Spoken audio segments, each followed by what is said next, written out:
Summer season kami, so medyo mainit. Pero Oh, hindi naman siya ganun kainit sa kaysa katulad last year. opo, sir. So far ho, sir, no, since New Year ho, ano po yung ini-expect dyan po sa may bahagi po ng Australia, ngayon pong gabi kasabay ng pagsalubong ng 2026? Una sa lahat po, Kevin, ang Australia sasalubong ng siyam na beses. Kasi Oo. siyam ang aming time zone. So, ang unang Oo. sasalubong is 1 hour ahead of Sydney, yung teritoryo sa Pasipiko na tinatawag naming Norfolk Island. So, yan Oo. ay sasalubong alas 8 ng gabi oras sa Pilipinas. So, bali 4 hours ahead sila.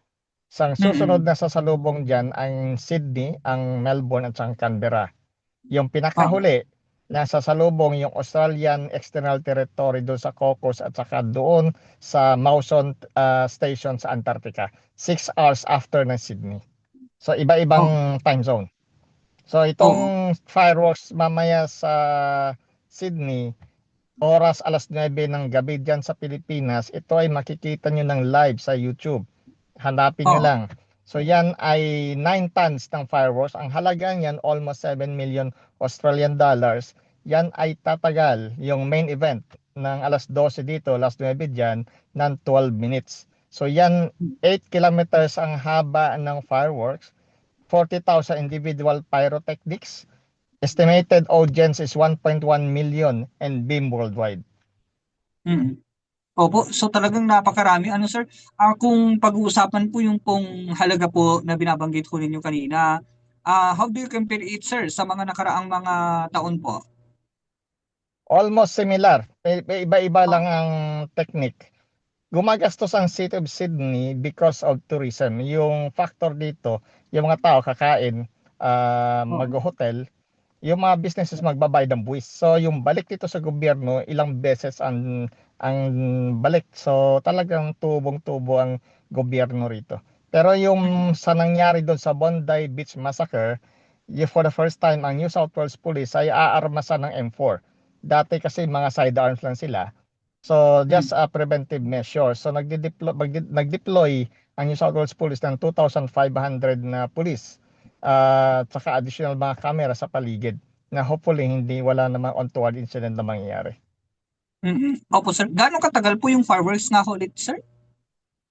Yung dalawa yan, Bombok Kevin, alas 9 para sa mga bata, alas 9 ang oras dito, alas 6 dyan sa Pilipinas. And ang Mm. yung alas 8 minutes yon. Tapos alas 12 ng hating gabi sa Sydney, which is 9 o'clock ng gabi dyan sa Pilipinas.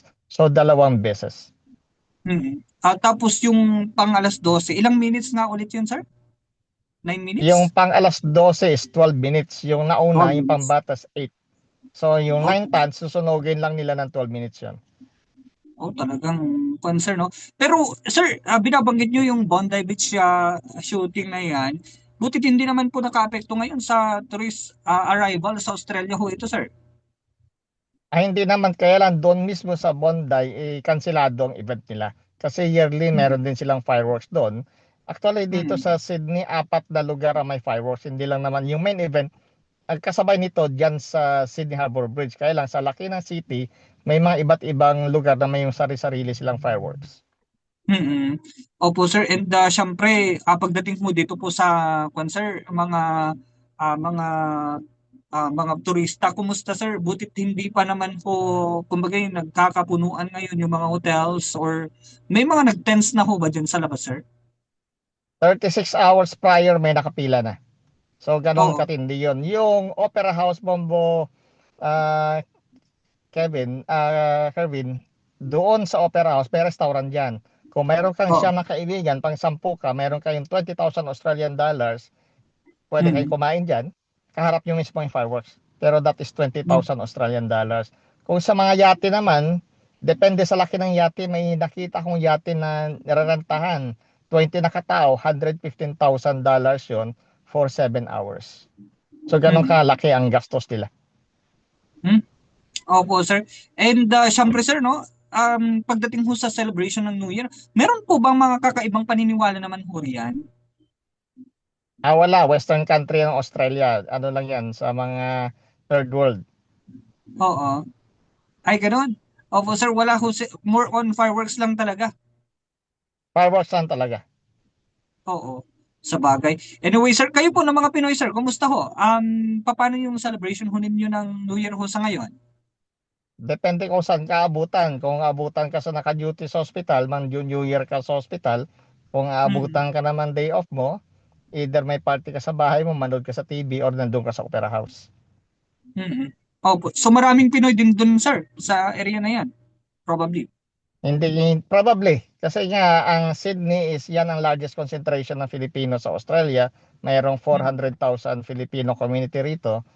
Ang mm, almost 200,000 ang nakakonsentrate sa Sydney. Sige po. Sir, yun na lamang ho, sir. Unless may mga nais na lamang ho kayong idagdag, mensahe po sa mga tagapakinig ho natin sa Pilipinas? Or, Ah, Opo. mula rito sa Australia, bali, sabi ko nga, siyam na beses kami mag-New Year kasi sa laki ng Australia. So, Oo. every hour pwede kami bumati ng siyam na beses. Yeah. Happy New Year po ulit sa inyo, sir. And again, maraming salamat po sa inyo pong oras po.